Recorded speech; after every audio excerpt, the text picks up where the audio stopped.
What you want to say about the baby? Baby. Police say the parents of 4-year-old Javea Harris are now under arrest. The missing child is at the center of a massive search that is sadly now leading to a deadly update. Playing, and I came out here after cooking dinner a little bit, and I'm looking for her, but I don't see her nowhere.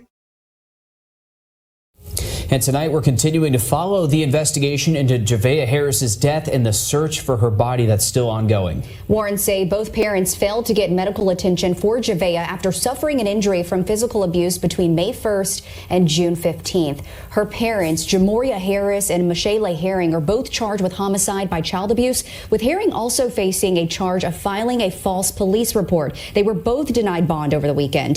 DSS says the couple had another baby the same night Javea was reported missing. They say that baby is in the custody of another family member. And tonight your Sydney Hood joins us in the studio to break down the warrants and the 911 call, which tell two very different stories, Sydney. And in that 911 call, Javea's mother was very descriptive, from describing what Javea was wearing the night she reported her missing to what she was doing at the house as well. In that call, Michelle Herring tells dispatchers she stepped inside to cook dinner, told 4-year-old Javea it was almost time to come in, and when she came back outside, her daughter was gone. She says she last saw her no more than 20 to 30 minutes before that call. She tells the dispatcher she checked the chicken coop, where she says she finds Javea every day, and she wasn't there.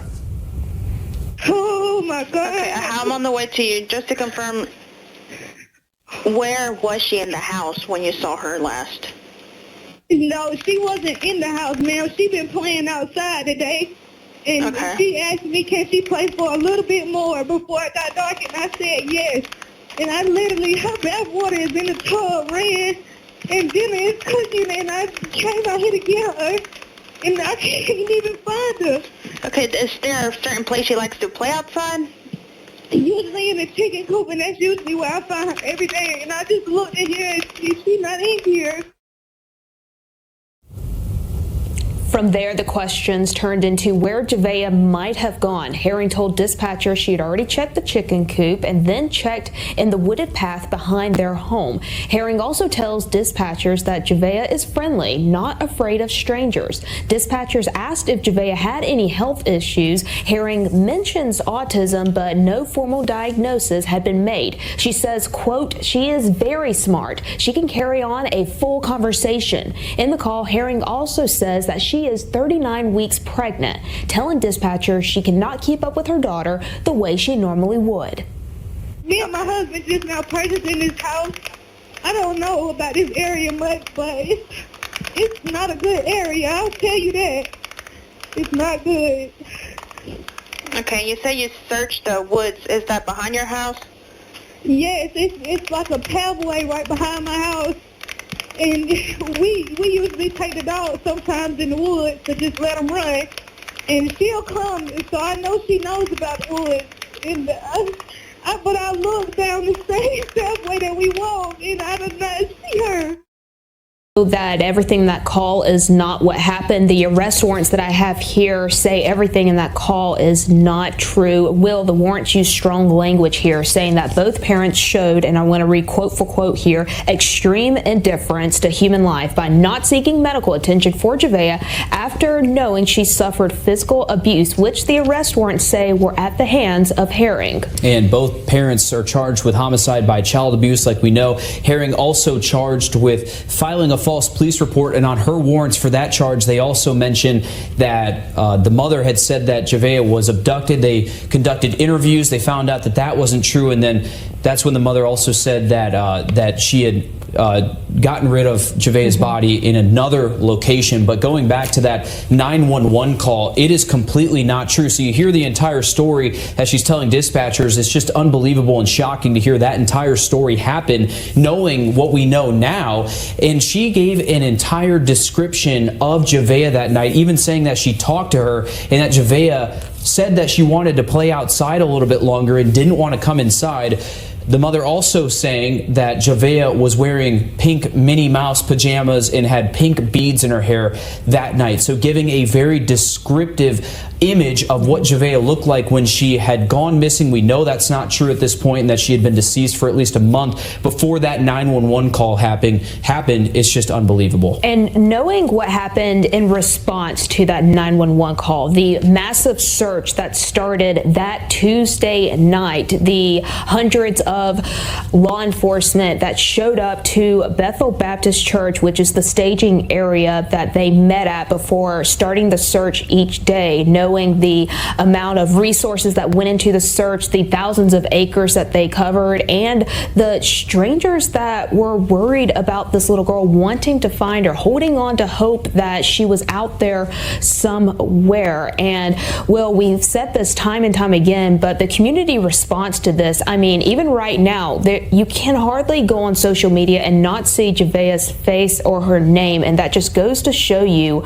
how worried this community was for this little 4-year-old girl who none of us knew this time last week. I mean, the memorial that is set up outside of our house, you see it right here with the Mickey Mouse and Minnie Mouse balloons, the pink candles, the stuffed animals. It really touches your heart to see how she has brought just a group of complete strangers together, all who were just worried about this little girl and wanted to find her. And they still want her to come home tonight as the search for 4-year-old Javea Harris continues. Zaina.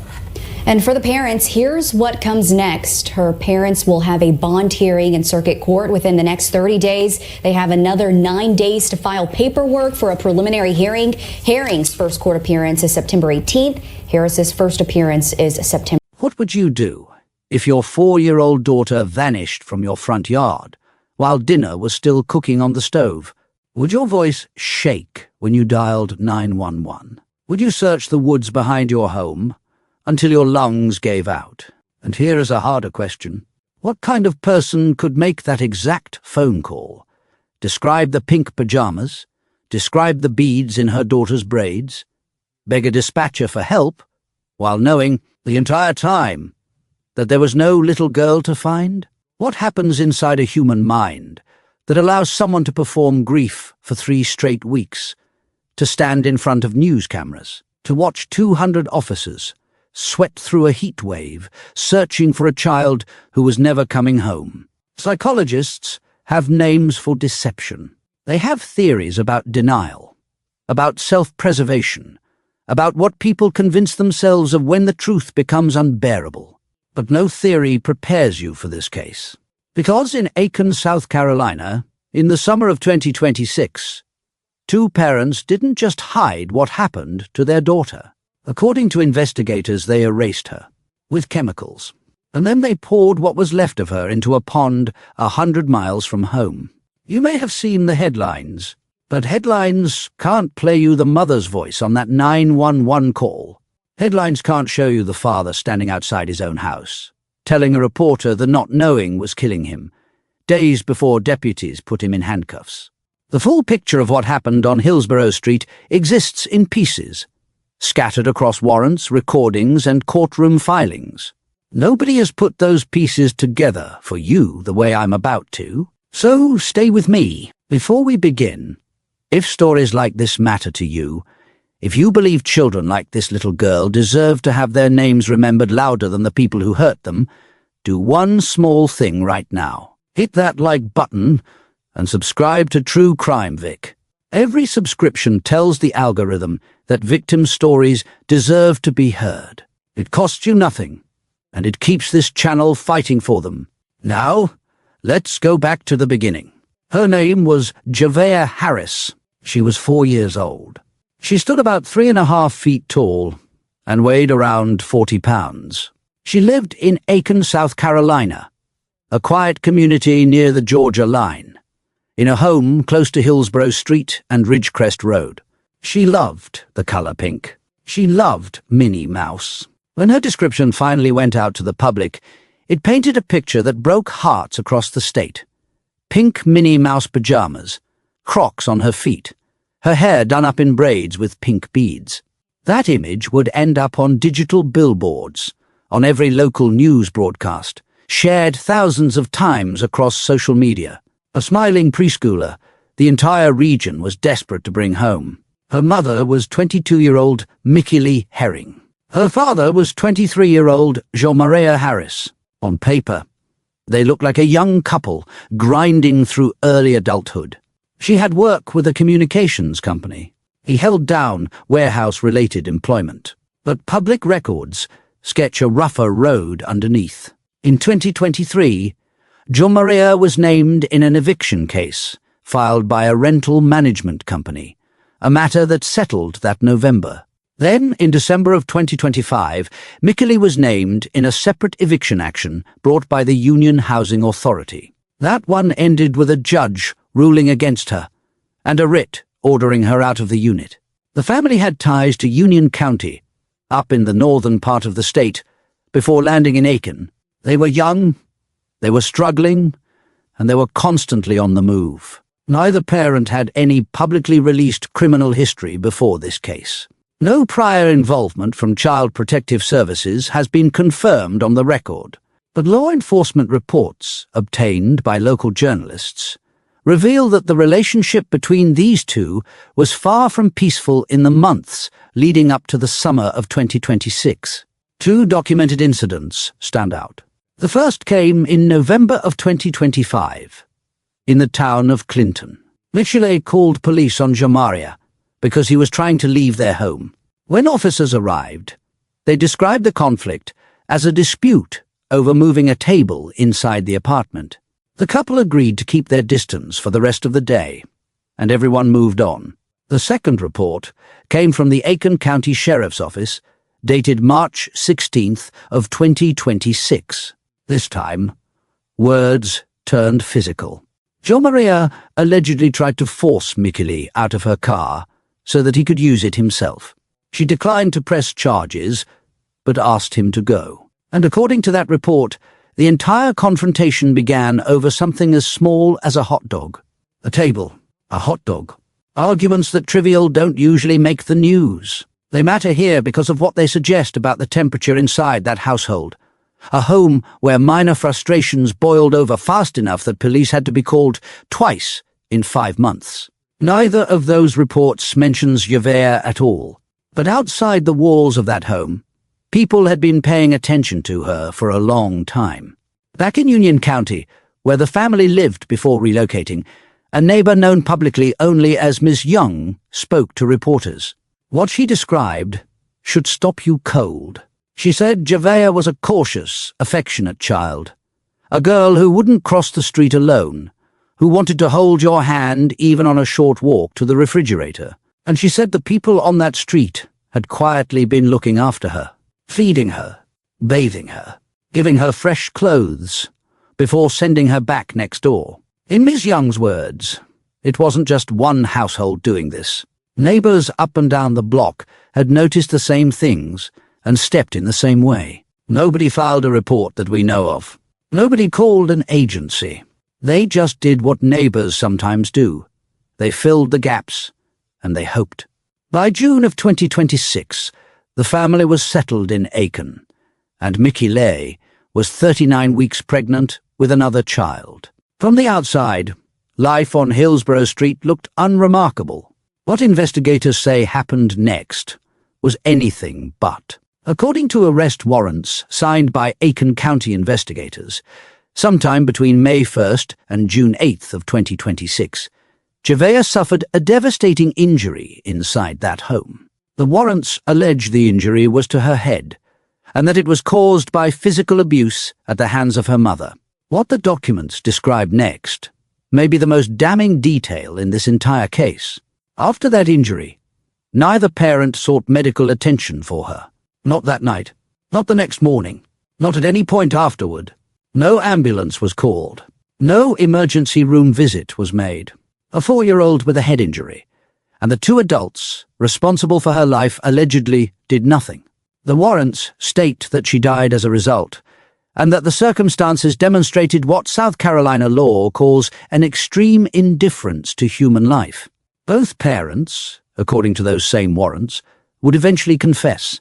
Then came June 8th. What investigators say occurred on that date is the reason the sheriff of Aiken County struggled to keep his composure at a podium a month later.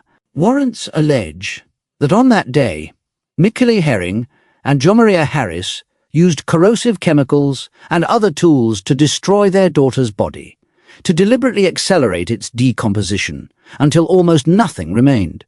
And when that process was finished, they didn't bury what was left. Authorities say they drove it roughly 100 miles north to a body of water in Fairfield County called Cedar Creek Reservoir. Locals know it by another name, Stumpy Pond, for the drowned trees and stumps that crowd its surface. It's a place people fish, a place that's difficult to navigate by boat and nearly impossible to search. It also sits in the part of South Carolina where this couple had family roots. They knew those waters, and according to investigators, they poured their daughter's remains into them. Then they went home, and for 22 days, they said nothing to anyone. Think about the length of that silence. 22 sunrises, 22 dinners, a pregnancy reaching full term, life continuing, while a little girl's absence went unreported by the only two people who knew she was gone. That silence finally broke on the evening of June 30th, 2026, just before 9 o'clock, when Michelle Herring picked up a phone and called Aiken County 911. I've listened to that recording more times than I can count, and it never gets easier. Her voice carries urgency, worry, all the notes you'd expect from a terrified parent. She tells the dispatcher she can't find her baby. She says her daughter had been playing outside while she cooked dinner, that she stepped out to bring her in as it got dark, and the child was simply gone. She describes the pink mini mouse pajamas, the braids, the pink beads. She mentions the bath water already run and waiting in the tub. When the dispatcher asks about health concerns, she says her daughter had been described as autistic, though no formal diagnosis existed. She points suspicion toward strangers she claims frequented a path behind the house, and she explains that she couldn't keep up with her daughter herself because she was 39 weeks pregnant. Nearly every detail in that call painted a scene. Dinner on the stove, bath water ready, a child who slipped away in 20 or 30 minutes of dusk. Investigators now allege that none of it was real. By the time that call connected, they believed Javea had been dead for roughly a month. The response was immediate and enormous. Deputies flooded the neighborhood that night. Within a day, the FBI, the South Carolina Law Enforcement Division, and the Highway Patrol had joined the effort alongside multiple other agencies. At its height, more than 200 officers and first responders worked this case. Helicopters flew grid patterns overhead. Drones swept the tree lines. K-9 teams pushed through the woods behind Hillsborough Street, while deputies stopped passing vehicles and canvassed door to door. Within 2 days, crews had covered 3,000 acres. By day 3, more than 5,000. And they did it in brutal conditions. South Carolina was gripped by a heat wave that week, with temperatures climbing toward triple digits. Bethel Baptist Church, just down the road, opened its doors in the early morning hours and became the command center. Church members cooked around the clock and gave exhausted searchers a place to cool down. Their pastor later described watching officers trudge back into the fellowship hall after every shift, worn down, carrying the same disappointment on their faces each time, empty-handed. Again and again, the community poured itself into hope. Volunteers shared the missing poster relentlessly. That smiling face in pink looked out from convenience store billboards. Some residents asked why no Amber Alert had been issued, and emergency management officials explained the criteria hadn't been met. An Amber Alert requires confirmation of an abduction and evidence of imminent danger, and neither could be established. What nobody outside the investigation understood yet was why no evidence of an abduction existed. There was nothing to confirm. There had never been an abduction at all. And while all of this unfolded, the helicopters, the search dogs, the prayers, Javea Harris stood in front of a news camera outside the family home and gave an interview. I have that footage too. And once you know what the warrants allege, it becomes almost impossible to watch. He presented himself as a father in agony. He said the not knowing was destroying him. He said you see stories like this all the time, but you never expect it to happen to your own family. He explained he'd been away from the house doing laundry and running errands when everything began, that he raced home after spotting police vehicles near his road, and that he initially assumed the commotion meant his girlfriend had gone into labor. In a strange twist of timing, she did give birth that very night, July 1st, as hundreds of strangers combed the county for her missing daughter. He even told reporters he'd been feeding detectives tips about suspicious people he claimed had been lurking around the property. Every sentence delivered with a straight face. Every sentence, according to investigators. Part of a story that was already collapsing. Because behind the scenes, detectives were pulling threads the public couldn't see. The timeline wasn't holding. The physical evidence wasn't matching the story of a child who wandered off at dusk. Search crews had scoured thousands of acres and found no trace, no clothing, no footprints, no scent trail that led anywhere. Seasoned investigators know what that absence usually means. Children who wander leave signs.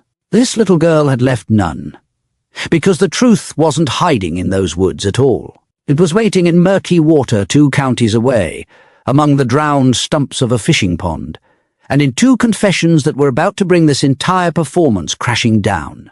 On July 4th, while the rest of America celebrated with fireworks and cookouts, the Aiken County Sheriff's Office called a press conference that would shatter an entire community. What Sheriff Marty Sawyer announced that morning, what the warrants revealed the following Monday, and what divers eventually recovered from that reservoir. That's where this story descends into territory that veteran investigators say they'd never witnessed in decades of police work. That's part 2. If this case has your heart aching for Javea the way it should, don't leave without hitting that like button and subscribing to True Crime Vic, and tap the notification bell, because part 2 is coming, and you do not want to miss what those warrants revealed. Her story deserves to be finished, and I promise you, we will finish it together. How long can a lie survive once 200 trained investigators start pulling at its edges? A day? A week? And when it finally tears open, what does a community do with the truth that spills out? A truth so dark that a sheriff with nearly 4 decades on the job struggled to speak it into a microphone. In part 1, I walked you through the beginning. A little girl named Javea Harris, a troubled household on Hillsborough Street, a devastating injury that warrants say was never treated, and a 911 call placed 22 days after investigators believe she was already gone. You heard the mother's voice on that recording. You heard the father perform his worry for the cameras. Now I'm going to show you how it all came apart. The arrests, the confessions, the discovery in that stump-filled water, and the moment an entire region dressed itself in pink to mourn a child most of them had never met. Because what happened after the search ended is, in some ways, the most important part of this entire story. And nobody else is going to lay it out for you piece by piece the way I'm about to. Before we continue, if you haven't already, take 2 seconds to hit that like button and subscribe to True Crime Vic. This channel exists so that children like Javea are remembered by name, not by headline, and every subscriber makes that mission louder. Now back to Aiken County. By July 3rd, 2026, the massive ground operation was quietly winding down. The sheriff's office announced that organized search activities would be reduced, though the investigation itself would press forward. To the public, it sounded procedural. In hindsight, it was a signal. Detectives no longer believed there was a lost child wandering those 5,000 acres. They believed something else entirely, and they were about to prove it. But before the truth landed, there was one more moment of pure community goodness worth remembering. On the 4th of July, while most families fired up grills and gathered for fireworks, the owner of a local Indian restaurant looked at the deputies, still working through the holiday heat, and decided he couldn't stay home. He cooked 60 meals and drove them out to the cruise himself. He told reporters that everyone else was celebrating with family, but the police were out there around the clock, working to bring a little girl home. He didn't know it yet, but the officers he fed that day were hours away from learning there was no bringing her home at all. That same day, July 4th, 2026, Sheriff Marty Sawyer stepped in front of the cameras and delivered the announcement everyone had been dreading. He said the investigation and the evidence led his office to believe that 4-year-old Javea Harris was deceased. He called it the outcome they all feared, and sadly, the outcome they now had to face. He revealed that investigators were focused on an area of interest outside Aiken County, a location he refused to disclose, and he asked the public to stay away from it.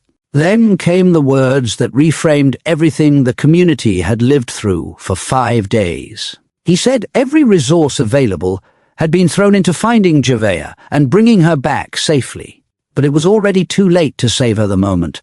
That 911 call connected on June 30th. The evidence indicated she had been gone for roughly a month. Sit with what that means. While her mother described a chicken coop and bathwater waiting in the tub, while helicopters flew grid patterns and canine teams pushed through 100-degree woods, while strangers shared her photo by the thousands, investigators now allege that Javea's remains were resting in a reservoir 2 counties away. Every prayer, every volunteer, every billboard, all of it chasing a story that had never been true. That morning, deputies arrested both parents. Javea Harris was charged with homicide by child abuse. Michelle Herring was charged with the same offense, plus filing a false police report. In South Carolina, homicide by child abuse carries a sentence of 20 years to life. The false report charge alone can bring up to 5 years behind bars or a $5,000 fine. Both were booked into the Aiken County Detention Center, and the sheriff made clear that additional charges were possible.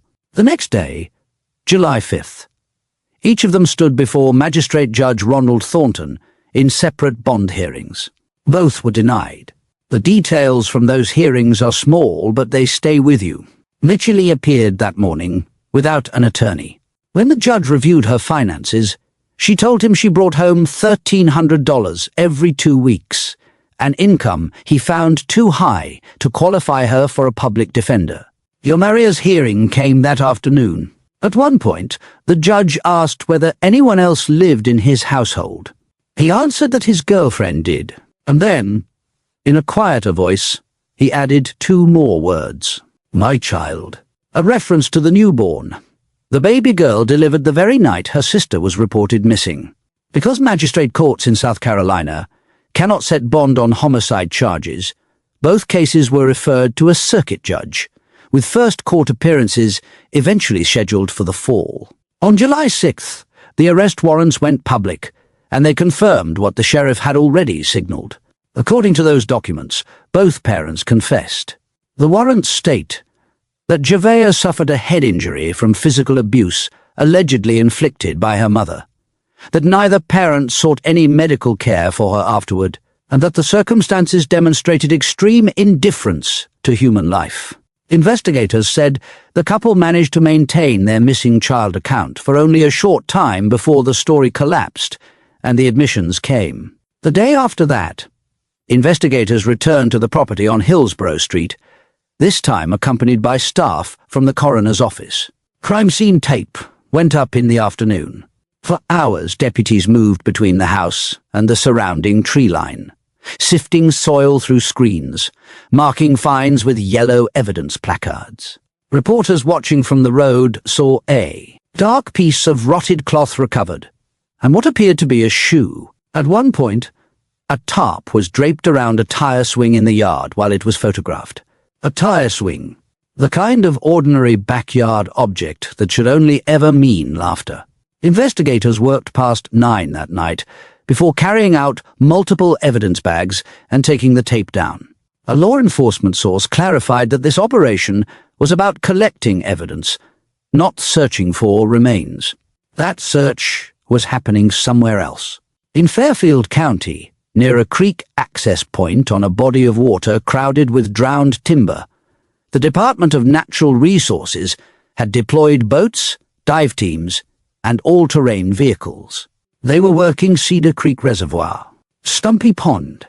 Then came July 9th, the press conference this case will always be remembered by. Sheriff Sawyer walked to the podium, wearing a pink ribbon and a pink tie. Dozens of his staff stood with him, every one of them wearing pink as well, in honor of the color Javea loved most. He called the previous week heart-wrenching, and described the case as one of the most difficult and emotionally taxing investigations his office had ever handled. Then he said something I want you to hear in his own framing, because it tells you everything about where this man's heart was. He admitted there were harsh words he wanted to use about Yomaria and Michele, words he would hold back to protect the integrity of the case. But he refused from that day forward to call them Mom and Dad, or Mother and Father. In his judgment, they no longer deserved those titles. And then he confirmed the unthinkable. A few human remains had been recovered from Cedar Creek Reservoir. They were sent immediately to the state crime lab, where DNA analysis found them consistent with the biological child of the two people sitting in the county jail. Through forensic evidence, statements, and analysis, investigators had determined that extensive and deliberate efforts were made to destroy and conceal evidence after Javea's death. Corrosive chemicals and other tools, the sheriff said, were used to accelerate the destruction of her little body. When that was done, what remained of her was poured into the reservoir.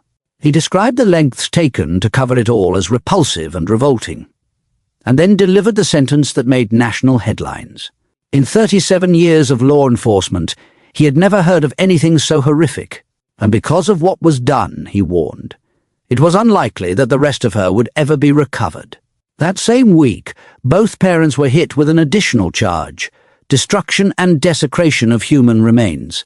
The warrant for that count, signed by a magistrate on July 8th, alleges that on June 8th, 2026, both of them willfully and unlawfully destroyed or damaged Javea's remains using a chemical agent at the home on Hillsborough Street.